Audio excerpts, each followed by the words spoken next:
Good morning students. आज मैं आपको एग्ज़ाम पैटर्न बेस कुछ रिवाइज करने जा रहा हूँ, चैप्टर्स 1 एंड चैप्टर्स 2। ठीक है स्टूडेंट्स, बड़े ध्यान से देखेंगे इसे और इसी पैटर्न पे आपका एग्ज़ाम पेपर बना हुआ है। ठीक है, तो इसी टाइप के क्वेश्चंस आपके पेपर में आ सकते हैं, तो आप इसे तैयारी करें।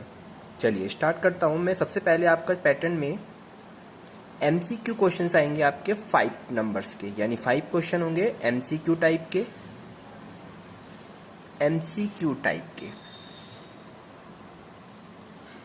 ओके स्टूडेंट्स, इसमें आपके किस तरह से क्वेश्चन होंगे? एक आपका क्वेश्चंस होगा, इसमें कैसे क्वेश्चन होगा, उसके 4 ऑप्शन होंगे। जैसे क्वेश्चन आता है रेसिप्रोकल ऑफ -5, हमें क्या फाइंड करना है बच्चों? रेसिप्रोकल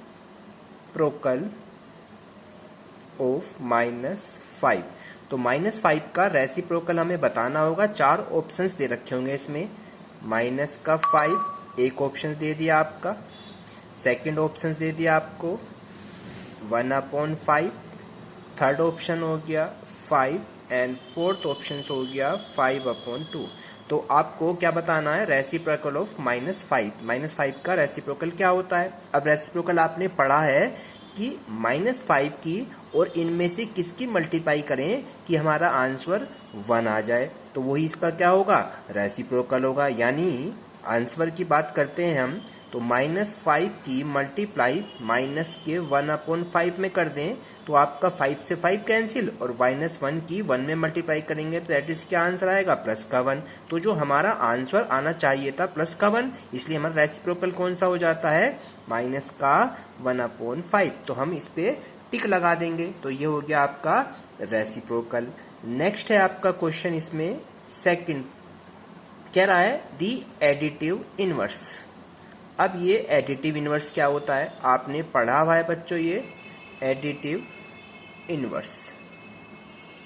एडिटिव इनवर्स हमें फाइंड करना है -7/19 का। बिल्कुल सेम एज इट इज आपके ऑप्शंस आएंगे ABCD, और उन चारों में से आपको एक टिक लगाना है। अब मैं बता दूं इसमें आपको एडिटिव इनवर्स होता क्या है।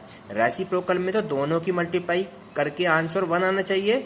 एडिटिव इनवर्स में इस नंबर की दूसरे नंबर से प्लस कर दें तो दोनों का आंसर 0 आना चाहिए। यानी कि अगर -7/19 है तो ऑप्शनल में आपका आंसर 17/19 होगा, या 19/17, या C मान लीजिए -17/19 एंड D मान लीजिए आप 19। तो इनमें से हमें आंसर चेक करना है, तो इसको मैं प्लस कर देता हूं। -7/19 को किसमें प्लस कर रहा हूं?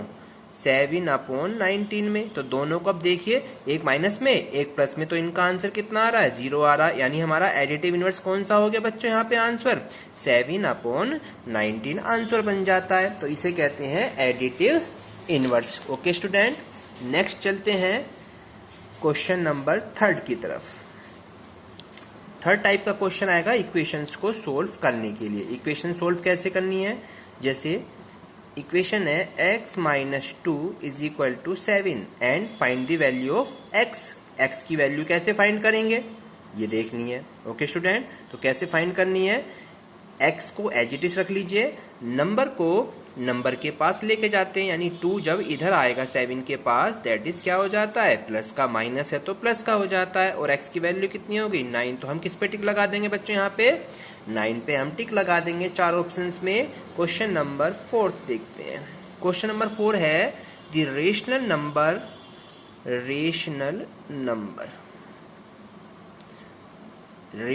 Number between 1/4 and 1/2। इन दोनों के बीच की रेशनल नंबर फाइंड करनी है बच्चों। और आंसर हमारे पास दिए हैं जैसे 3/8, B हो गया आपका 1/8, C हो गया 2 एंड D हो गया 4। तो रेशनल नंबर कैसे फाइंड करते हैं? आपको आंसर बता देता हूं। दोनों नंबर दे रखे हैं, इसके लिए फॉर्मूला होता है हमारे पास 1/2, first number plus second number दोनों को प्लस कर दीजिए, 1/2 x plus y, x means ये नंबर, y प्लस ये नंबर, तो दोनों को यहाँ प्लस करके लिख दीजिए और 1/2 से इसमें मल्टीप्लाई कर देंगे। तो ये हो गया x की वैल्यू कितनी है 1/4 एंड y की वैल्यू कितनी है 1/2।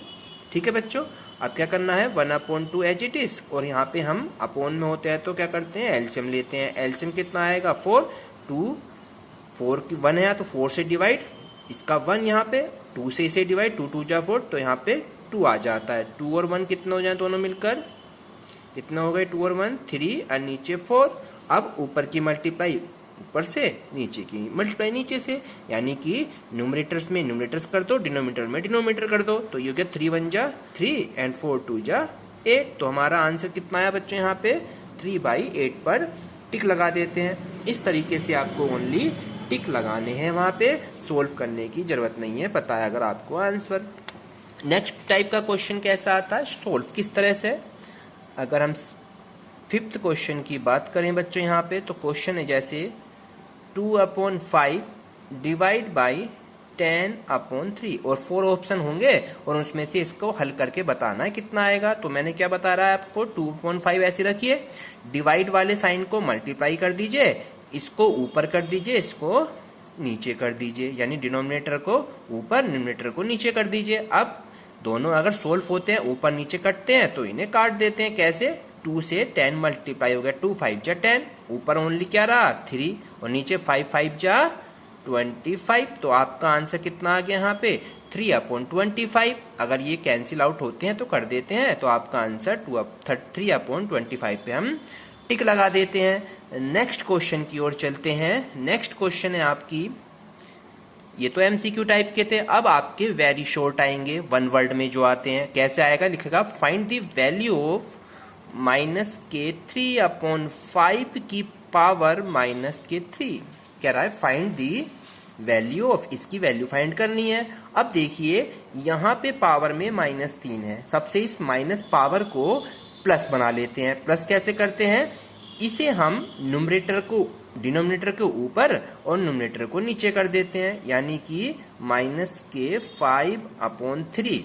अगर हम इसे आपस में अपोजिट कर दें तो ये माइनस का प्लस हो जाता है। सबसे पहले तो इसे प्लस करना है, फिर इसके बाद 5 की 3 अलग और 3 की पावर 3 अलग, माइनस का साइन है, इसका मीन्स क्या है 5 की 3 बार मल्टीप्लाई एंड 3 की 3 बार मल्टीप्लाई।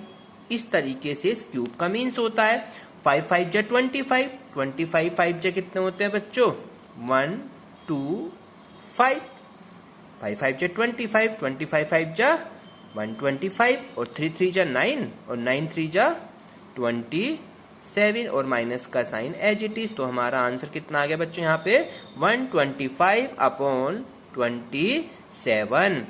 ओके स्टूडेंट्स, चलिए नेक्स्ट क्वेश्चन की तरफ चलते हैं। ये फर्स्ट टाइप हो गया सेकंड में। अब सेकंड क्वेश्चन देखते हैं। सेकंड का लिखा आएगा find the value of letter. एक लेटर दे रखे हैं 4A 3 5 प्लस B एंड 3। तो इसमें जो लेटर है A और B, इनकी वैल्यू हमें फाइंड आउट करनी है। जो वैल्यू आपकी A और B है बच्चों, हमें इन्हीं की ही वैल्यू फाइंड आउट करनी है। अब कैसे करेंगे यहाँ पे देखते हैं। देखिए यहाँ पे आंसर में 3 आ रहा है। अब ये 3 कैसे आया होगा, यहाँ A की जगह 1 रखो, 2 रखो, 3 रखो और इन आपस में प्लस करके देखो क्या आपका 3 आ जाएगा। 1 रखा तो 1 और 5 6 नहीं आया, 2 रखा 2 और 5 7 नहीं आया, 3 रखा 5 और 3 8 नहीं आया, 4 रखा 5 4 9 नहीं आया, 5 पे रखो 5 5 10 10 की 0 नहीं, फिर 6 रखो 5 6 11 नहीं, फिर आपका 8 रखो 5 और 8 13। तो यहाँ पे A की वैल्यू क्या आएगी बच्चों, यहाँ पे इसलिए 8 की जगह में यहाँ पे क्या आएगा, यहाँ आएगा 8। तभी तो आपका क्या निकल कर आएगा यहाँ पे 5 और 8 13 जब भी तो आया, यानी यहाँ पे जो वैल्यू बनी A की जगह आपकी क्या आ रही है 8 और 5 13 का 3 1 कैरी 4 और 3 7 7 और 1 8। तो यहाँ भी 8, यानी B जो होता है ये भी क्या आया, ये भी 8। तो दोनों की वैल्यू क्या बनी बच्चों यहाँ पे, A भी हमारा 8 एंड B भी हमारा 8 आता है। तो ये आपका आंसर इस तरह से करेंगे। ओके स्टूडेंट्स, नेक्स्ट क्वेश्चन की तरफ चलते हैं। इसी प्रकार से आपका पैटर्न आना है पेपर का, और इसको बड़े ध्यान से हम करेंगे। चलिए क्वेश्चन है नेक्स्ट वाला, इसी का थर्ड पार्ट है सेकंड का। Solve the equation. इक्वेशंस क्या आएगी, 1.6 is equal to y upon में 1.5। इस इक्वेशन को सोल्व करना है। ठीक है, तो कैसे करते हैं, नीचे वाला जो डिनोमिनेटर होता है ये इधर मल्टीप्लाई में चले जाता है। तो that y is equal to 1.5 की मल्टीप्लाई हो जाएगी 1.6 से। अब मल्टीप्लाई आपको करनी आनी चाहिए। आप चाहे 15 का टेबल पढ़ लो या 16 का टेबल पढ़ लीजिए। चलिए 16 का टेबल पढ़ लेते हैं।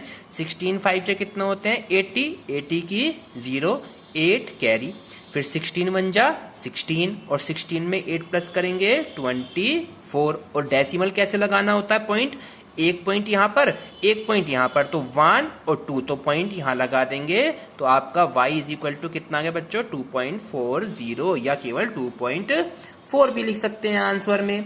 इस तरीके से हम मल्टीप्लाई कर लेते हैं डेसिमल की। नेक्स्ट क्वेश्चन चलते हैं। नेक्स्ट क्वेश्चन बच्चों आपका है फिफ्थ क्वेश्चन सेकंड का। क्वेश्चन है मल्टीप्लाई करो, multiply by 6/13 by the reciprocal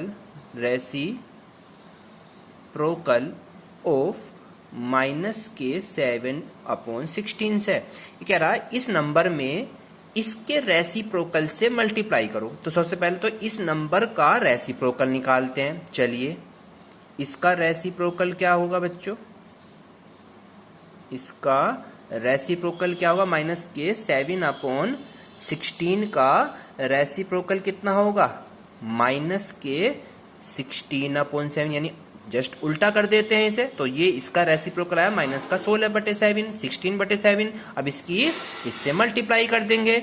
चलिए मल्टीप्लाई कर देते हैं, 6/13 एंड -16/17। डिनोमिनेटर की डिनोमिनेटर से, डिनोमिनेटर की डिनोमिनेटर से, न्यूमरेटर की न्यूमरेटर से कर दीजिए। 16 6 जा 96 एंड 13 7 जा 91। तो आपका आंसर कितना आ गया बच्चों, -96/91। सो ओके स्टूडेंट्स, चलिए नेक्स्ट क्वेश्चन आपका किस तरह से पूछ सकता है, right the rational number that does not have a reciprocal। एक ऐसा रेशनल नंबर बताना है हमें, एक ऐसा रेशनल नंबर बताना है जिसका कोई रेसिप्रोकल ना हो। Does not have, no, does not have a reciprocal. तो कौन सा नंबर होता है बच्चों, वो 0 एक ऐसा रेशनल नंबर है जिसका कोई रेसिप्रोकल नहीं होता। No reciprocal, no reciprocal. Okay students, चलिए अब आएंगे आपके इसके बाद फिल इन दी ब्लैंक्स। ठीक है, फिलअप कैसे आएंगे, जैसे सपोज कीजिए लिखा रहा है 0 हैज फिलअप रेसिप्रोकल। तो बताइए क्या फिलअप में आएगा, इसमें 0 का रखता है रेसिप्रोकल। तो 0 का कोई रेसिप्रोकल नहीं होता, लिखेंगे 0 हैज नो रेसिप्रोकल। अभी हमने ऊपर पढ़ा है यहाँ पे। फिर है सेकंड, इसी के अंदर सेकंड पॉइंट है कि द रेसिप्रोकल ऑफ -5 इज, -5 का रेसिप्रोकल क्या होता है बच्चों, माइनस का 1/5। तो सेकंड फिलअप में इस तरह के क्वेश्चंस आपके आने हैं। थर्ड क्वेश्चन में कह रहा है आपसे यहाँ पे ये कि the product of two rational